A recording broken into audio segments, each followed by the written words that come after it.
RingCentral's AI receptionist uses voice AI to answer on the first ring, so you'll never miss a call again. In just a few minutes, you can personalize your own AI receptionist to answer questions, route calls, schedule appointments, and even send texts in multiple languages. Plus, it's easy to scale. Create unlimited AI receptionists across any phone system. It's all powered by one reliable platform for effortless AI communications. See for yourself at ringcentral.com. RingCentral, voice of your business.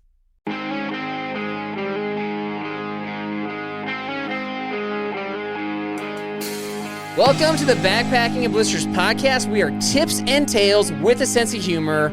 With me today is a documentary filmmaker, Bigfoot hunter, and professional storyteller, Mike Wanders. How's it going today, my friend?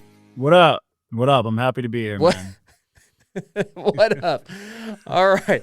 So we're going to get into all this documentary stuff because we've got 8 hikes you should do before you die, but I want to dig into some of the other stuff that you do. Because you cover such a wide range of topics, I want to know, what's the most odd YouTube comment you've received from one of your documentaries? First of all, that is a tough question because I have hundreds of odd comments per Bigfoot documentary. Bigfoot, there it is. This is an elite list of odd comments, but I honestly, I get a lot of comments about meeting up.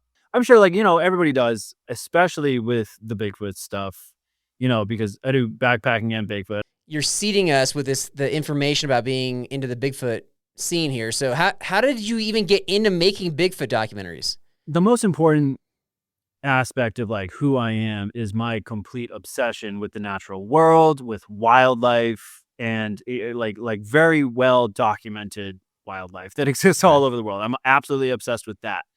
And then alongside that, I just grew up, like so many other people, I was interested in paranormal things and ghosts and aliens and Bigfoot. And I grew up in Massachusetts, in the suburbs, in the Hockomock Swamp, and there's all these weird stories in that area of all different types of things. So I gravitated towards that.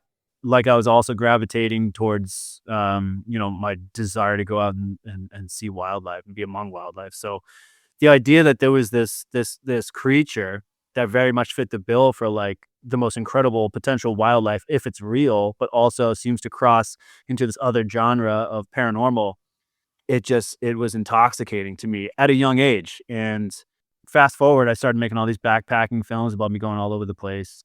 And then I was in Northern California, and I was doing a redwoods backpacking trip, which was incredible. I just figured, okay, Bluff Creek is or Willow Creek, for whoever knows of that town, is just north of here, where the famous Patterson-Gimlin film was taken, which is the famous shot. Yes. Of every time you see a Bigfoot sticker or photo, whatever, it's always walking with its arms swinging. That's because of that film. Yeah. So that was shot, just north of where I was backpacking in the redwoods, and I figured, why don't I just go up there and kind of film a semi-backpacking film, but just throw it right into the Bigfoot genre and, talk about Bigfoot. I mean, I already know everything there is to know about Bigfoot. I mean, I watch as much Bigfoot stuff as I do backpacking in my free time. So I kind of just did both and wasn't sure what people were going to think of it. I wasn't even sure what I was doing as I was filming it. And then I put it out there, and I remember, telling my wife at the time, I was like, I love Bigfoot so much. If this even does a fraction as well as some of my popular backpacking videos, forget it, I'm going full Bigfoot. And it went bam, it just exploded. Yeah. It exploded so much that I was like, oh, okay, hold on, I can't go full Bigfoot. I'm gonna keep a good balance here. And then you're reading the comments too, you're exploded, and then here's the audience, right? Dude, I opened up a can of worms I did not know that I was opening.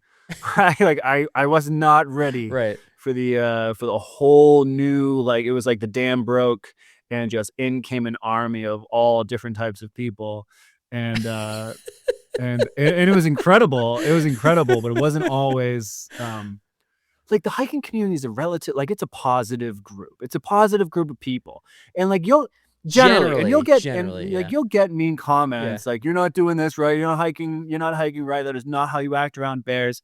But with the Bigfoot community, it was a whole different beast, no pun intended. It was a whole different thing of criticism. Yeah. that I was not ready for. And it takes thick skin. And I adapted to it eventually. And now psychotically, I kind of just laugh at it when I see some of the comments I get now. Speaking of those, so I got two follow-up thoughts because I've watched some of your stuff. And so first of all, so when you're out there and you're looking for Bigfoot, it's hard to gather like what your mood is, what your tone is. But then when you go back and you edit the video, you're adding that in with like the background music. And the background music for those videos, is, especially as it gets dark, is like don't like this intense sound. Is that like you're setting the tone? And I know you're telling a story, but is that how you really feel when you're out there? Like I feel like this intensity. Yeah, that's a good question. Okay. Yeah. I don't know. Like I backpack alone all the time. And, that can be intense if you're in grizzly country and stuff like that, or like there can be those intense moments. Oh yeah. And I always would tell people that like, oh, this Bigfoot stuff is okay. Like there's nothing worse than like, being in like dense grizzly habitat, which I kind of still stand by. But from some of the stuff I've now experienced, the more I've been doing the Bigfoot stuff, when you go into these areas, First Nations, indigenous cultures are telling you not to go. And like, this is where this happens. This place is cursed. I would recommend you don't go there. And you go there and you spend a couple nights alone. Man, it's just like the hair is up on the back of your neck and it just feels like there's something breathing down your neck. So not every time, but sometimes in certain locations, the air is thick with a certain electricity that I can't really explain. And that feeling is real. I wanted to portray that a little bit with the music that I'm choosing while editing these videos.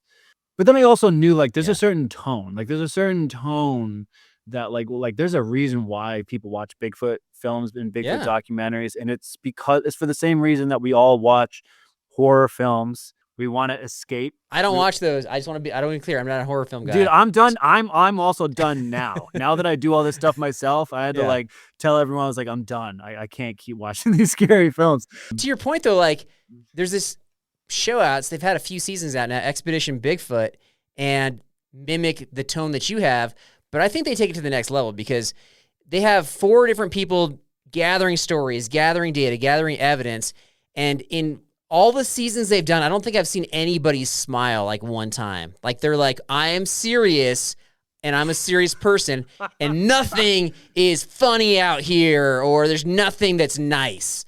And I'm like, dude, you're out like in the wild. Like it's got to be fun sometimes, right? Yeah. Well, that's my problem. I go out there, I have a little too much fun. So, I mean, that could be their producers in their, the editing department, right? Like editing. The other thing. Here's the other thing I don't get about it. Let's say I go out for a hike and I look off to my right and lo and behold, there's a Bigfoot. I have like a clear, I spot it. I don't have time to get the camera out, but I spot it and I know what I'm seeing and I see a Bigfoot. So it's kind of exciting. Maybe the hairs on the back of my neck go up, whatever. So then I get back and then I tell my family, I tell my friends, some people are going to believe me, some people are not going to believe me, even though like I've clearly had this sighting, right? I can leave it at that, but nobody leaves it at that. Anybody who's had that sighting is like, now my life must be about finding Bigfoot again. Why is that? Yeah. Why? Yeah. I've talked to people who have supposedly seen them. And I wonder, like, is it a curse? Because how could you see something like that and then just drop it and move on? You can't. You have to go out searching for more answers. And I know some of those people who have seen them, and then it's like the rest of their life they're searching, they're chasing a ghost, and you can lose your mind, and you can just right, and you spiral, and you tumble obsessive, down, you're tumbling down the rabbit hole.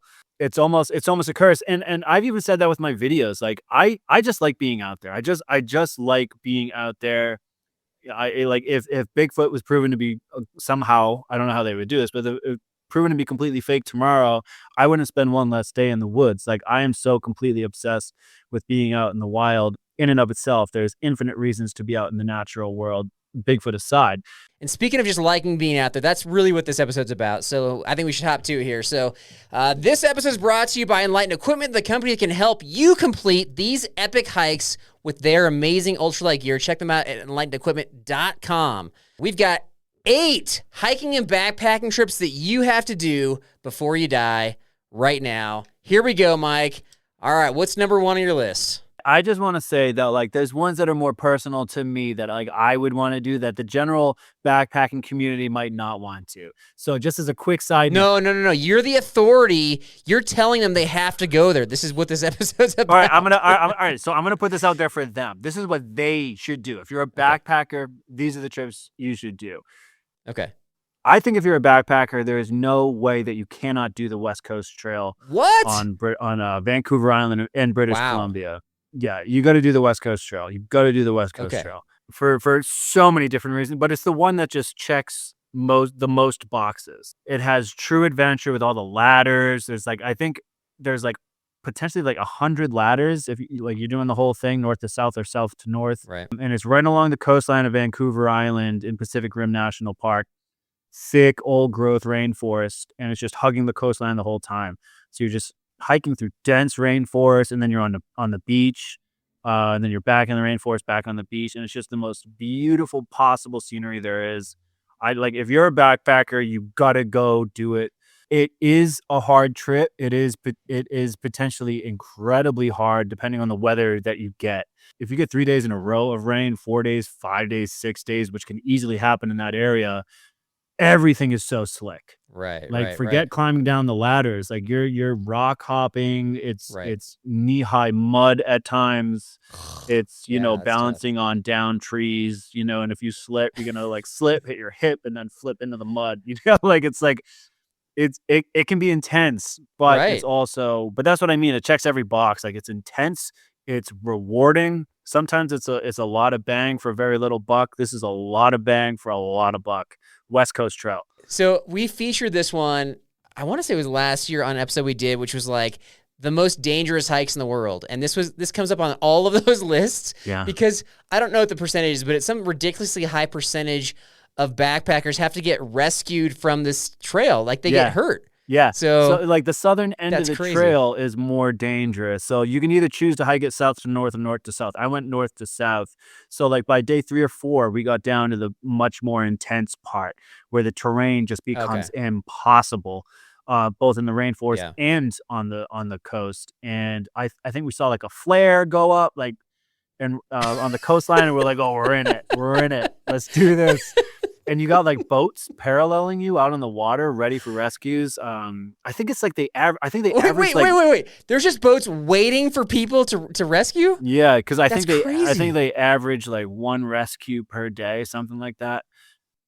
Okay. And it's infinitely easy to get injured on. Like I remember when I finished, I just was like, I can't believe. We both, I did it with my wife. I cannot believe we didn't get injured it's just all slippery, soaking wet, muddy roots and just roots that are like you're climbing over. And it's just, you can never. You gotta wear like football pads. Yeah, that'd be smart. But you can't put 2 steps in a row together that are normal. But it is beautiful. It's on my list. So to your point, it's on my list. The issue is that I've got friends that I would want to do this with, but I wouldn't trust their carefulness. I would assume that one of them at least would be so careless and be like, and even say something like, "Hey, watch this," before they get hurt. And so that's what kind of leave them. Hey, if they get injured, they're on their own. I met somebody there who was on his own because he wasn't able to make it, and he was like, "It's all right, the group left me. I'm turning around." He left me. I would not. I was like, good for them. Good for them. I would joke about it, but I wouldn't do it for real. All right, let's go back and forth. All right, I'm gonna share mine. My first one. I got 3. You got 5. All right, my first one is Stony Indian Pass in Glacier National Park. Oh, dude, I'm mad. All right. No, well, almost. It's okay. A part of my list. North Circle. Okay. Well, you can talk more about that because I haven't done the full North Circle. Neither have I. We were limited on time, and so you got to hit it at the right time of year, and we happen to. I think that pass and climbing that pass is maybe the single most beautiful place I've ever seen. Wow. I had a buddy take a picture of it, and just with his phone, and the picture was so beautiful. We actually blew it up and put it up in our room, and I just love staring at it. It's just so I don't know. It's got the waterfalls, it's got the mountain peaks, it's got the wildflowers, it's got everything, And it's not, and depending upon the direction you come from, it's not even that hard of a pass to climb, but you got to hit it like late July, early August is kind of one of the challenges. And permits are difficult to get. Impossible. But that's mine. Impossible. Sure. So where did you do it from? Did you start at like, was it Many Glacier? No, like, okay, so I wanted to do that where we were going to like end there, like loop it around. That's the better trip. It was a 4-day trip. And just with the permits we could get, so glacier permits are hard to get, and Impossible. we had 8 guys going. Impossible. So, yeah, we had 2. So we had to get 2. We had to get a double permit because each permit only covers 4 people. Forget it. And so I just put on the permit like special instructions and said, "Hey, I'm turning 40 this year. If there's any way you can make this permit happen, like we would be so indebted to you." And they did. And so, but we started. Yeah, I forget where it was, but it was somewhere off the Going to the Sun Road. But then when we arrived to get our permit, they're like, "Hey, the way you're going through such and such tunnel is like covered with grizzly bears. So you got to start, there's like a trailhead like next to Canada." And so we had to go point to point, and we ended at some remote spot and didn't curl back around a Many Glacier. Okay. I think I know where you started. It's been a few years. Yeah, it's so weird. There's so many like trail closures and bear closures that they'll do, even if you can get a permit. It's literally impossible to get an advanced permit. I tried for I don't know 5 years in a row to get permits in Glacier, and I realized that's not the way to go. Like those advanced permits are not the way to go. I learned just recently. Wait a second. Do you just show up? You're like, what do you got left? You show up? That's number 2 on my list is a glacier trip, and I learned that the best way to do it is give yourself flexibility. And I know the number one reason people don't want to do that is because they can't mentally fly across the country without a plan, right? Like to just fly there with, hopes and dreams it's unsettling, but it's really the way to do it. Give yourself a couple extra days flexibility on either side, and then just show up to the ranger station one day or the next day, and you'll get something pretty incredible. Like that is really the way to do it. We found a shuttle service. It's like basically just like, I think it's like part of the Blackfoot tribe where they make their money just shuttling backpackers around. And it wasn't cheap, and you're not getting like a premier shuttle. You're getting like a 1995 like Dodge Caravan, and you're loading up into that thing. But they showed up on time. They got us where we wanted to go, and because Glacier is terrible with like loop hikes, you almost have to figure something out to get, because it's either going to be an out and back or point to point, basically. Part of the fun to me is kind of figuring out how to connect different trails and do something that like isn't necessarily some itinerary that exists on Google. So kind of just put your own. Yeah, you're right. Yeah, just put your own trip together and make it work. All right, so I had Glacier, you had Glacier. Yeah. I'll go to my next one. This one I'm pretty sure you'll have, but I'm going to talk more generally so you can get more specific. And so I talked about one specific area that I thought was the most beautiful place I've ever been to. And this is just like a general like zone or region, which I think encompasses multiple national parks. And that's just the Banff area. Yes. I've done a few trips there, and I haven't done the main ones like in Banff National Park proper, just like areas around there. Yeah. And I've gotten like leftover permits or places that don't require permits that are just not very well traveled. And even with that, like the scenery is spectacular. Like it looks fake. You're like, am I really here? Is this some sort of painting? Yeah. It's the crazy. hand-me-downs are still incredible. It's like whatever's left is still incredible. Yeah, they would be a top hike in a U.S. national park. Oh, yeah. And I got a leftover hike I did with my family one year. We just like it did an out and back up to this ridge and down. I was like, I could live here. Like I could put a cabin here and stay here. It's so amazing. Yeah. The problem, there are some challenges though, is that it can be, especially with some of the hikes that are outside the national park, some of them can be very rigorous. There was one section of the Great Divide Trail that we did that was a 9-mile section. Almost all of it was downhill, so we thought it was going to be an easy day where we cruised back down to the trailhead, and then we flew out. It took forever. I fell 4 times going down because it was so steep and slick, and I don't fall a lot backpacking. And 4 times in this 9-mile section. So it can be very rigorous and dangerous. Permits in the popular spots can be a challenge. And I don't know if they've straightened things out in the last couple of years, but I know that they even were using different permit systems or different companies to do the permit systems. And they would open up at different times of the year. So you had to like figure out what their system was for the year to then try to sign up if you're trying to sign up ahead of time. And then you got grizzlies and sometimes campfire bans. So those are the other challenges. Oh, yeah. There's always a campfire ban. Right. And for someone like me who's always flying solo, I talk about this all the time in my videos. Like the importance of a campfire, man, is like that's like your only friend out there. It's your only companion. Like it's just good. Like it makes you feel like you're not as alone as you really are. And like for Yeah. some reason that this is gonna ward off a charging, 1,000-pound grizzly bear. Like, don't worry, I Right. got this fire. There's just something It's about a having a morale booster campfire though, with. right? Like that's what they Oh are. yeah, I mean, Yeah. there's nothing more. There's no more timeless form of entertainment than a campfire, right? It's been Yeah. around. It's been around forever, and it's still Correct. going strong. There's nothing like sitting by a campfire. But yeah, when you don't have it, it's brutal. But I'm with you. Right. Banff and the Canadian Rockies in general Right. are it's a lot like Glacier, right? It's kind of like Glacier. I consider it It's like better though. Like there's more. It's bigger. it's bigger. It's like Glacier's on top of you, right? Like the mountains are just on top of you. Either they're in your face. It almost makes you dizzy to look up at Right. them. It seems like the Canadian Rockies, not only are they bigger, higher, but like it's spread out. It's like it's somewhere in between like Glacier and Alaska, which I also love. It's just like a big wide. You'll see these big wide open valleys, a lot like in Alaska. But yeah, Banff and Jasper are just Right. I even prefer Jasper. Just incredible. One of my favorite places in the world. Wait. Okay. So is this an official answer on your list then? No.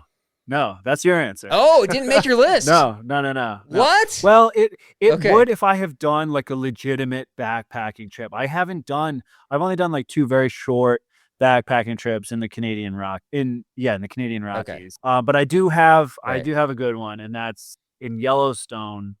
I'm just gonna say, side note, my favorite is the Thoroughfare, which is a very wildlife heavy area. I don't know if that's for everybody, but what I would recommend that everybody does, like if you're a backpacker, just like the West Coast Trail, you've got to do the Beckler area of Yellowstone, which is kind Okay. of known as the Cascade Corner. It's in the southwest corner of the park, and it's just waterfall after waterfall after waterfall, so many river crossings. It has Wow. thermal features. It checks all the Yellowstone boxes. The wildlife is not as spectacular as it is like elsewhere, which is fine. Like, hey, if you're afraid of grizzlies, like that's the place to go. Like there's still grizzlies, but there's not as many. Right. It's just a beautiful like week-long backpacking trip that you would read in like a magazine about, just Okay. something that like you're fantasizing about doing. And like if anybody's watching this that like is trying to figure out where to go, like go do the Beckler of Yellowstone. It's like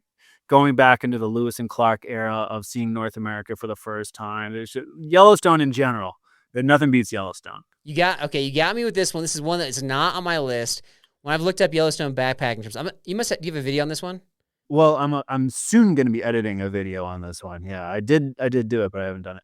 All right, I'll check it out when you put it out because I've had a lot of folks asking me to go to Yellowstone, and I've been there, but more as like a camper, not as a backpacker. I'm like, I haven't seen the evidence that this is a good backpacking spot, but it sounds like you got it. So, all right, you here. got me on this one. This background Yeah? right here. That's not the Beckler, but I mean, there are so many different trips that you can put together, especially if you're a wildlife person like me.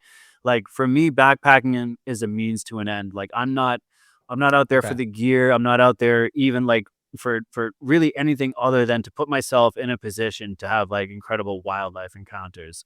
And there's no place in the continental US like Yellowstone. Like you go to the Heart Lake area or the Lamar Valley, it's just there's herds of animals, and it's unbelievable. It's just the greatest feeling in the I'm in on the wildlife. So you sold me. You sold me on this one. dude, All right. yeah, man, you gotta get out to Yellowstone. All right. Let's see. That's your third one. Okay. What's your fourth one on your list? All right, so I'm going in opposite. I started with the best. West Coast Trail was the best. So the next Okay. one would be just a vintage rainforest, relatively easy hike. Like if you're new to backpacking, this is your trip. The whole rainforest in Olympic National Park. Oh. Just true Yeah. old growth rainforests. One of the very most beautiful places I've ever been in my life is the whole rainforest. Like it's up there with like Jedediah Smith redwoods and a couple other places as the most enchanting. It's like Pandora on Earth. It's just there's nothing like. Oh, dude! If you Pandora. walk through there, like That's here's funny. my best tip: walk through there, like be backpacking, put the music in, and like listen to the Avatar soundtrack. You will be transported into like the Yeah. greatest, I don't know, realm of happiness you've ever experienced. There's nothing like backpacking the whole rainforest. It's That's crazy. I've done that once before. Oh, you did? This is related to what you're saying, but like a different spot. So have you ever been? I don't know if you've ever been to Joshua Tree National Park. No, I haven't. Okay, so if you put in the Joshua Tree U2 album as you're driving around, Yeah. it's the weird. It's kind of like what you're describing. It's like you're like, whoa, this like completely fits. Does it? Is that why? Did they do that by design or no? Yeah. Oh yeah. Oh, they did? I mean, it's got a picture of a Joshua Tree on the cover of the album. I don't know the whole history behind that album, but it's just I don't know. It was a crazy experience when I did that. So Hey, no, just like with YouTube and me editing my music, like I'm so about the musical experience of Right. these backpacking trips. And like you know, if you're gonna listen to music at times, listen to the right music. It should fit the setting. For sure. 100%. Okay, I actually like. Here's a funny thing about Olympic National Park, because I've been through where you're talking about, and what you're just saying is absolutely correct. We tried to get permits for North Cascades National Park, and we'd been so successful getting permits, and I think I ended up buying my plane ticket before we landed the permit, and then we didn't get the permit there. And I was like, oh, where should we go now? And so like Olympic National Park was our plan B, and I just didn't like, it wasn't as like heralded as other spots, and so I was like, I guess we'll go there. And then when we went there, I was like, this is stinking amazing. Like, I can't believe this is my plan B. Amazing. Yeah, so I'm with you. I got to say, that's a plan A.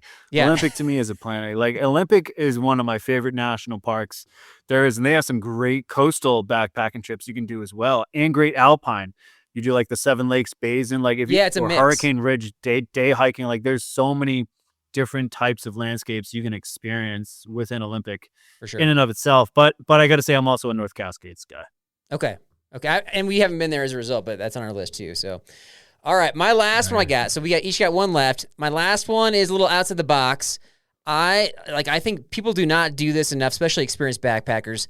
I'm going to say that a hike you've got to do before you die, it could be any location, but pick a place that really pushes you. Do something that you're not really sure you can finish. Go outside your comfort zone and really push it.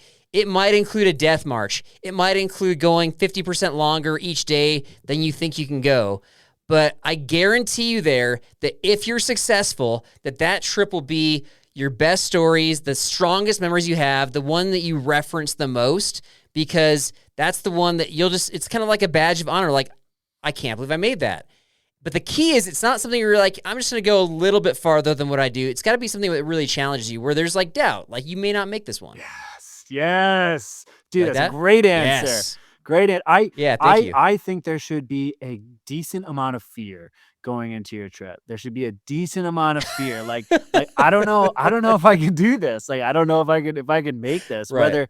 Whether it's there's grizzly bears, or like big alpine passes with like, there's gonna be thunderstorms, and there's been intimidating, or the mileage. Like, you're absolutely right. The Right. ones that you do that will stick with you the most for the rest of your life are the ones that you're not sure if you should do, like mentally and physically. Push yourself on both sides, mentally and physically. Just go push yourself and do it. Here's the thing, though, is I will say, like, I think you're a pretty prolific backpacker. I know you go solo a lot. I think that a lot of folks, if this is like their first time really pushing, I think it does help to go with a buddy or a group. Because from my experience, a lot of solo backpackers that haven't done this, it's really easy to quit. If you're by yourself, you don't have to get anybody to agree to quit with you. You can quit at any point. So I think it helps to like team up. Here's the key to not quitting. You got to choose a trip that doesn't have a lot of like out routes. It's got to be like, once you're in there, you're in there. You're stuck. Yeah, like there's some national parks where like there's so many trails like splitting off of each trail where you can constantly be like, man, I'm craving pizza way too bad. Like, let's go.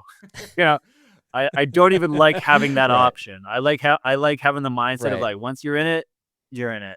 But you're right. If you like, go out there with someone else. Yeah, and I just think you're on the higher end of proficiency with that. I just know folks that go solo, and it's just like they're going for a 3-day trip, and I could probably tell you ahead of time they're only going for 2 days. Really, they're planning for 3. It's going to be a 2-day trip because for whatever reason, easy out routes, they just turn around. And so I think that you got to have some accountability if it's your first time. Now, if you've been backpacking for a while and you know what you're capable of, go for it. But anyway, that was my last one. All right, what's your last one? All right, so I'm gonna say. By the way, it was tough to come up with the top 5 here because there's so for many, sure. but I would just say like something in Yosemite Valley. So it like I would say include something that has you going over Clouds Rest. Like so we backpacked. I forget what the trailhead starting point was, but like we went through Cathedral Lakes up over Clouds Rest and you drop down into Yosemite Valley. So something that incorporates Clouds Rest and or Yosemite Valley, there is nothing like that feeling of, Right. cresting over a hill and seeing Half Dome or El Cap for the first time and all those cascading waterfalls. So I would just say Right. something in Yosemite. So like what we did was we included Clouds Rest, which is a day hike, and that is along the lines of what we were just talking about. There's a lot of like trails that split off, and it makes it easy to bail, which my wife tried to, but I wouldn't allow it. In Yosemite specifically, yeah. Yeah, but stay the course and go up over Clouds Rest. And then if you drop down into that view when you're dropping down in Yosemite Valley, Half Dome is right in front of you the whole time. There's nothing like it. It's one of the most iconic experiences in America, in my mind. Sure, that's a really good one. And folks, if you want to do that exact trip, we got a Patreon trip going to Yosemite in June. We're actually going the other way. We're going from Yosemite Valley, and then we're going to end where he talked about Tuolumne Meadows. We're at the trailhead. I guess Clouds Rest is an option. Our permit does cover going up Half Dome, and I think a lot of people, that's like the iconic part of the hike. Oh yeah. Hey, if you're doing that, forget Clouds Rest. No, you're right though. Clouds Rest is the better view, like 100% the better view. So you could, there's like these junctions where it's like Clouds Rest, like 3 miles this way, Half Dome 2.5 miles this way, and so you technically could do both because they kind of both generally lead to the same area. Yeah, you could. Yeah, you could. And by the way, that whole permit thing, like a lot of questions I get with Yosemite, it's like, oh, I struck out, trying to get a permit online. Show up in person. Give yourself a day of flexibility. You can get those permits. People do show up way early at the ranger stations to get the permits. Some people I think have started to camp out there. They're going specifically for the John Muir Trail permits, but you might have a line. Those are one of the harder ones to get for sure, but still possible. I mean, I don't know. I've got some difficult permits, and just give yourself some options. Like, you'll have that itinerary, but have a plan B and C, and you'll get something spectacular. Right. Well, I mean, I'm taking 11 people. I think it's like 11 or 12 to Yosemite. So that's two permits out of one of the most popular spots, and I just did it through the lottery. It took a couple weeks, but I got it through the lottery. You system, got it? Yeah. Wow. Yeah. So it was like Good I didn't for you. qualify for I think I qualified for the lottery 1 out of 4 times, and then I was able to get the second permit just from leftovers. So it's still possible. One time I won the lottery and I still wasn't able to get the trip that I wanted. Well, I don't think I'm going I think peak is July and we're going in June, so it's not like the peak of the peak. Oh, really? Season, I guess. Yeah, that's when I was Yeah. there. That's when I was there. I was there in June. It was I a guess nice. I It was a was- beautiful it was time. meant to It was be. a beautiful time to be there, and yeah, it was meant to be. And maybe it's meant to be for somebody out there because, like I said, I got a couple spots left. Because and part of it is we're going at a relatively inconvenient time because it is a permit like during the week. It's not like it doesn't cover a weekend, so it's harder for people to take off that time. But That's gonna be a beautiful trip. That's gonna be a beautiful trip either way. yeah, because the waterfalls are still going strong at that point. Oh yeah. Yeah. So all right. Well, hey, we got the lightning round. I'm putting Mike through the lightning round coming up right after this. O'Reilly. Check engine, ABS, or maintenance light on? Take the guesswork out of your warning lights with O'Reilly Veriscan. The service is free and provides a report with solutions verified by ASE certified master technicians. And if you need help, we could recommend a shop for you. Ask for O'Reilly Veriscan today. O'Reilly Auto Parts.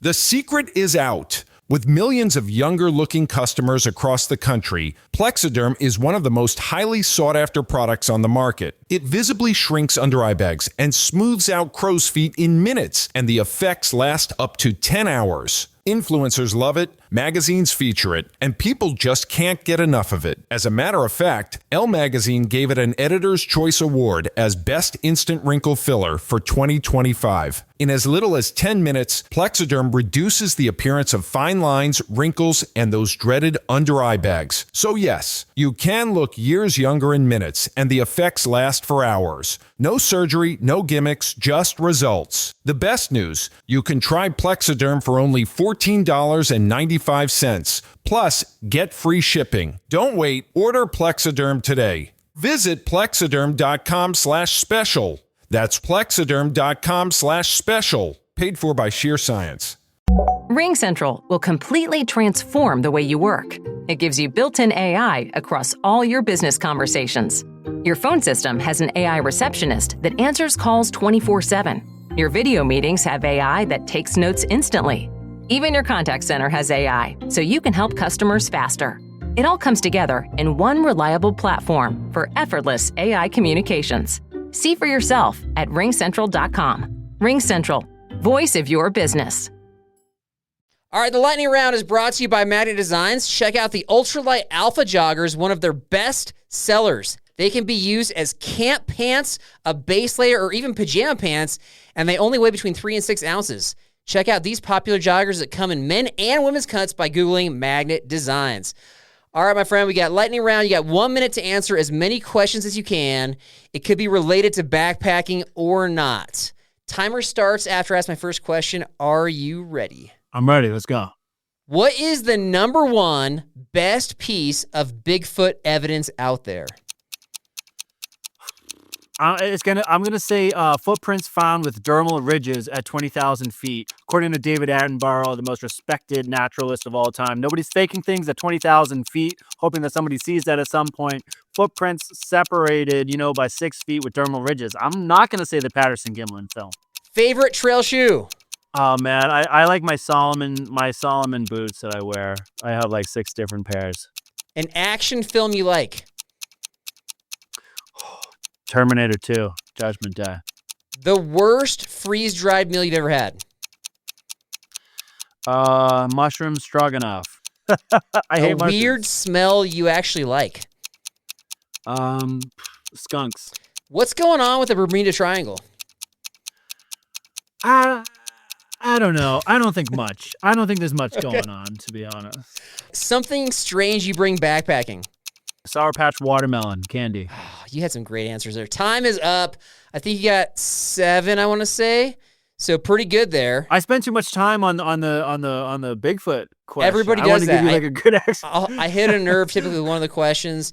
I got I don't know if you know Darwin on the Trail. I got him going on the on grocery stores. He went off on grocery stores. Yeah, people feel the need to explain themselves. So yeah, because we can okay. Your answer was great, though. That is actually really good Bigfoot evidence. Thank you. Let's see. The other thing, I'm a big fan of Terminator 2 as well. I like that one. The Stroganoff is funny because I don't like that one either, but my family likes that one. So I ended up buying those because my son and my wife like that one. So that's funny you mentioned that one. I don't like it. Skunk is a weird, skunk, matches, gasoline are weird smells people like. Yeah. I almost said gasoline, but then I was like, well, I don't really like it. I just don't think I hate it as much as other people. Right. But skunk's that skunk isn't that bad to me. It's okay. Okay, so you're not. So even though you're in on the Bigfoot, you're not in on the Bermuda Triangle. It sounds like I'm open to it. I don't know. It's in that realm of okay, if things are just going missing, then there's this whole other aspect to our existence that potentially is real, right? Like portals and dimensions and maybe it is, but that's a slippery slope, and I'm trying to stay steady here on this podcast. I think you and I are actually pretty similar in our thoughts here. You're just a little bit farther down the rabbit hole with the Bigfoot. I'm currently tumbling. Yeah, I think it's interesting, but yeah, I'm not into alternate realities for sure. So. All right. Hey, I appreciate you taking the time to join the show and talk about the hikes people need to make before they die. And we're kind of in lockstep on a lot of these. What can we look forward to coming up on your YouTube channel? Well, I'm in the middle of a 6 weeks out west, I don't know, video drop where I went out in September for 6 weeks straight out west through midway point of October where I did equal parts backpacking, big backpacking trips, and then I did some big Bigfoot trips. So coming up soon, I'm about halfway through that content right now. The next kind of chapter is a bunch of Bigfoot stuff, Bigfoot and Olympic and the Gifford Pin Show. And then I'm going to go out to Glacier and do that backpacking trip that we were talking about and release that, and then back down into Yellowstone, do the Beckler trip I was talking about, and then close with some more Bigfoot stuff. So that's me, backpacking Bigfoot, backpacking Bigfoot. Back and forth. Okay. All right. Well, hey, we're going to have your show linked in our show description, or your YouTube channel linked in our show description. And so please check it out. He is an epic storyteller, filmmaker, and he hooked me. Like, I don't know, your stuff came up on my feed one day, and then I'm like, oh, what's this? And what's this? And what's this? So definitely check it out. Mike, it's been great having you on the show. Thank you so much for coming on. Yeah, dude, likewise. It's been awesome. Thanks for having me, man. All right, folks, remember, these are some of our bucket list hikes. Don't let yours pale in comparison. Have a great weekend. God bless.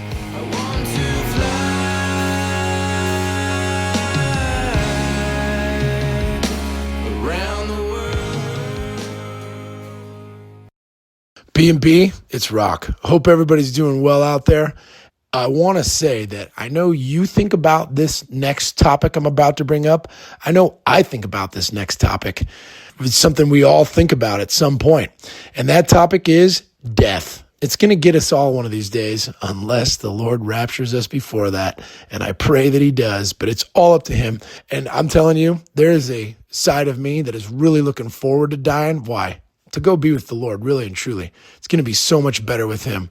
Even the Apostle Paul said, to live is Christ, but to die is gain, right? And Paul did live hardcore for Christ, the most hardcore guy besides Jesus himself, I would say. We all think about it. I can't look forward to it enough. Can't wait in some ways to die and go see Jesus and be in a perfect place with the perfect ruler and the perfect friend and the perfect king, right? And the all-powerful. That's all. Whoa, mind-blowing. Looking forward to that.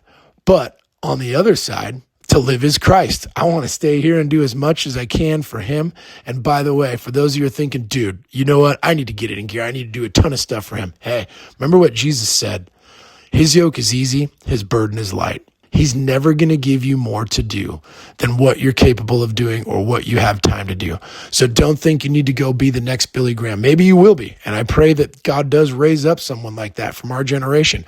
But don't think that you need to be that next Billy Graham if that's not what he's called you to. There's stuff to do for him. And there's also stuff to do on the trail. There are 5 trails I still want to hike or run before I die. Number 5, want to get up to Multnomah Falls in Oregon. Haven't researched or anything, but the last time I went up there, I used to live up there. Last time I went hiking in Multnomah, I was either 9 or 10 years old. So the memories are a little bit vague, but they're clear enough to remember that that was an awesome trail. And I know my family and I used to go for, I think, a couple miles on it. I'm not sure how long that trail is. I need to research this one, but I do want to go back to Multnomah and see if it's a longer trail and see if that thing can be backpacked, because I remember some pretty scenic stuff from it. All right, number 4. Mount Falcon, which is out near Carl in Colorado. He and I went running on it one day, and it was another one of those times where I just hadn't gotten very good sleep, and I did not complete the run. Got to go run that one again just to get that one done. Number 3, definitely want to go on any trail that Jennifer would want to do. She does, before she had her stroke, she did hike. Not a ton, but she did hike, and she did like hiking. Right now, obviously, she cannot hike, and we don't know if she'll ever be able to hike again. So number 3 would be any trail Jennifer wants to do. And I know I should probably put that at number 1. But again, since it's not certain whether she can, I actually have that at number 3. Number 2, want to do the Grand Canyon of Tuolumne yet again. Why? Because the last time I went on Grand Canyon of Tuolumne, I think it's a 52 or 53 mile one, I made a bunch of backpacking mistakes, and then I also did not hike well, again, due to bad sleep leading up to that trip. So I did that one with Carl and a guy named Zach. We had a great time, but I just did not hike my best. Want to redo that one and get that one the right way. Now, the number 1 trail I want to do is an interesting one. This one is, I want to go after I retire. It'll be like when I'm 61 or 62. I want to go to the parking lot of the school that I've taught at now for almost 26 years. By then it'll be 38 or 39 years. Go to the parking lot of that school about 3 o'clock in the morning and then head off to Saddleback and see if I can make it to the top of Saddleback before the day ends.